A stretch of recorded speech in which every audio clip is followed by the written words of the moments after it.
Linda Mitchell is on the line with us from Downtown Indiana Incorporated. Our conversation brought to you by Marcus and Mack, a law firm representing injured people. Next week, you'll be able to see her marching up and down the streets in a one-woman St. Patrick's Day parade. She is Linda Mitchell. That would be something to see, wouldn't it? Well, it sure would be. We'll see what we can do. We may have other ideas, but Okay. We'll call that Plan B for now. All right. Well, then that's a good plan. But Linda, St. Patrick's Day is traditionally a very big one in downtown Indiana. And even with today's environment, it still can be, can't it? Absolutely. You can still come downtown and have fun. We'll be celebrating mostly next Saturday, March 13th in the downtown. We are going to have to forego the parade this year. However, Tim McQuaid, who we consider Mr. St. Patrick's Day, he's always our St. Patrick's Day team captain down here, is going to host the Laurel Highlanders Pipes and Drums, so you can still listen to traditional Irish music. That will start at the Coney at noon. And Tim is going to, lead an indoor socially distanced parade around the Coney to the tunes of the Laurel Highlanders. So that's going to be worth seeing. I think you'll want to get over to the Coney. He'll also have specials and Irish food and all the things that he normally does to celebrate. So that's one thing we're doing.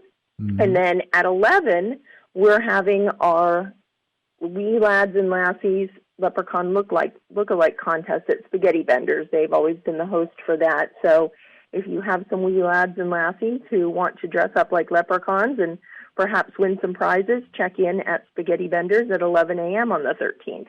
There you go. I'm just picturing McQuaid.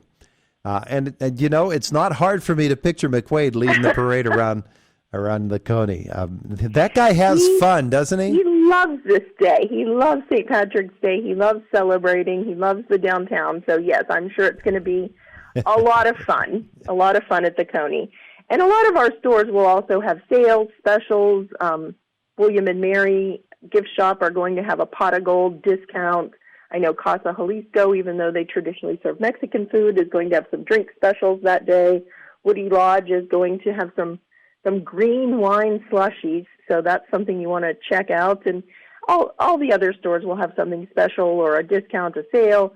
It'll just be a fun day to be downtown. And I'm sure that Tim will reciprocate with the Mexican restaurant by doing something special on Cinco de Mayo a little bit later in the season.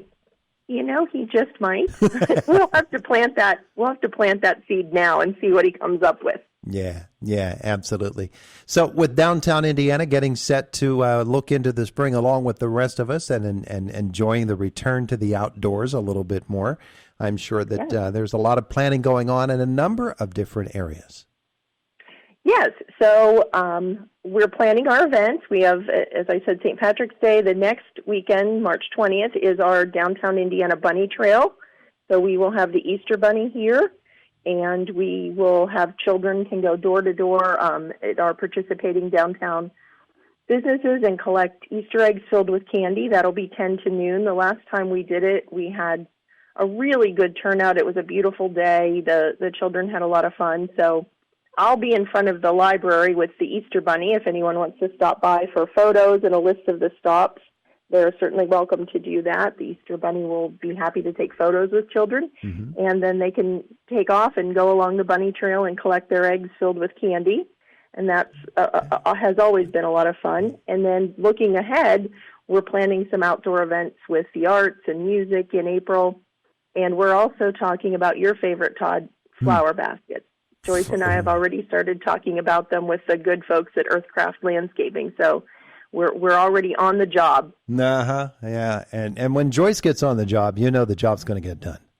Oh, absolutely. Absolutely, it's going to get done. So those baskets are going to be up and beautiful by the end of May, so we're really looking forward to that. Yeah, it'll be a good time. And of course, get this place all beautified again.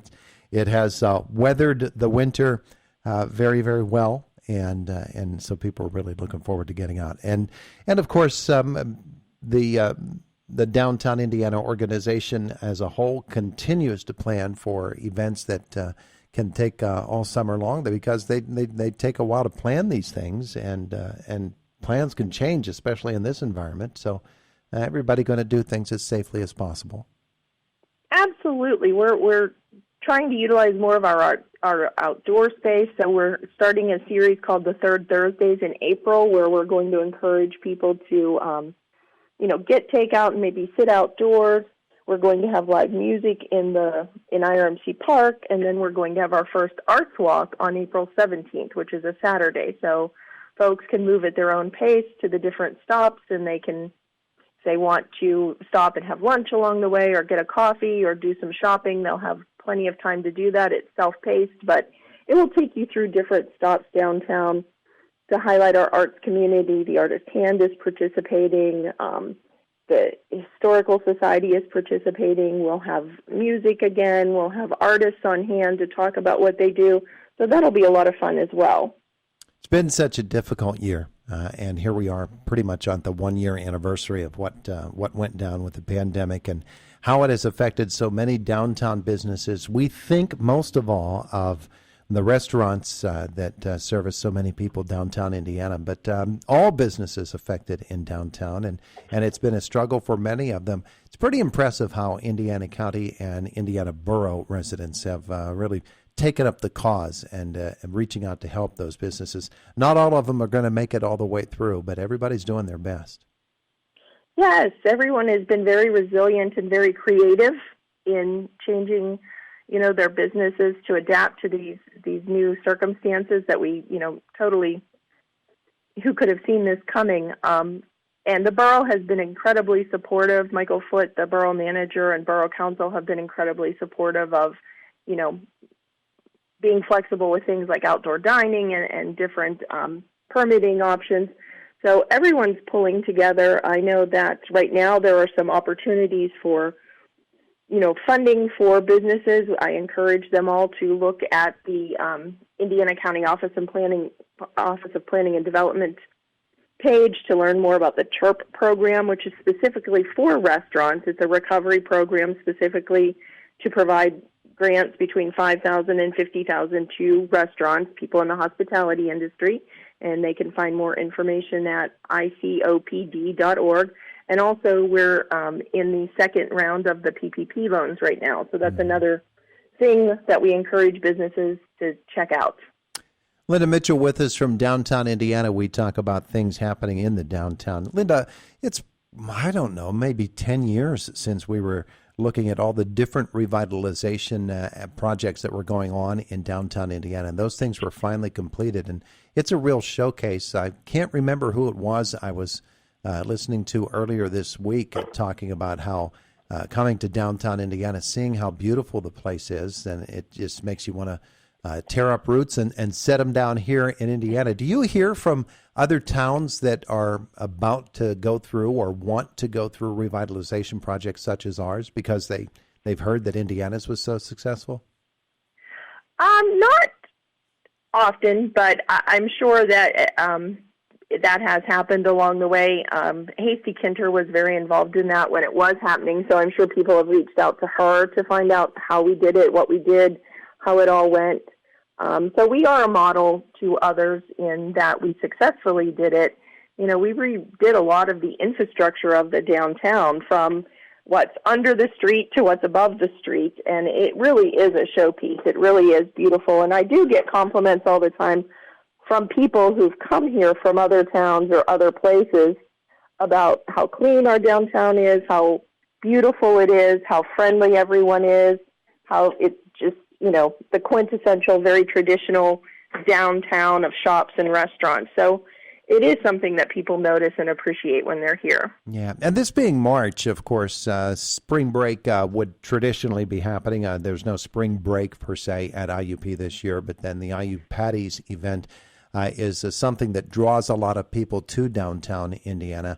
And while that's an unsanctioned event, and sometimes they've had some difficulties with it in the past, folks coming to Indiana for this celebration or that is, it's a tradition that we'd sure like to see happen pretty soon again, because this past year has been so difficult. But Indiana's we're going to rebound along with everybody else because why not? You've got a choice of Absolutely. sitting down and doing nothing, or standing up and taking pride and moving forward. And that's what Indiana seems to want to do. Yes. I think this is going to be a good year for us. All the way around, the Jimmy Stewart Museum will be celebrating the 75th anniversary of the movie It's a Wonderful Life. So that'll be a really fun and celebratory thing for us. And I think people are getting more into going to smaller events and visiting and going on day trips. And we certainly have recreational opportunities. The trail comes up to the downtown now, so you can definitely ride your bikes. You can walk. Our downtown is very walkable. So I think we'll see a lot of folks out and about this spring and summer. Absolutely. If people want to learn more about what downtown Indiana has to offer, what do they need to do? Our Facebook page is very active, so they can always visit us on Facebook. It's just Downtown Indiana, and we also have a website, downtownindiana.org.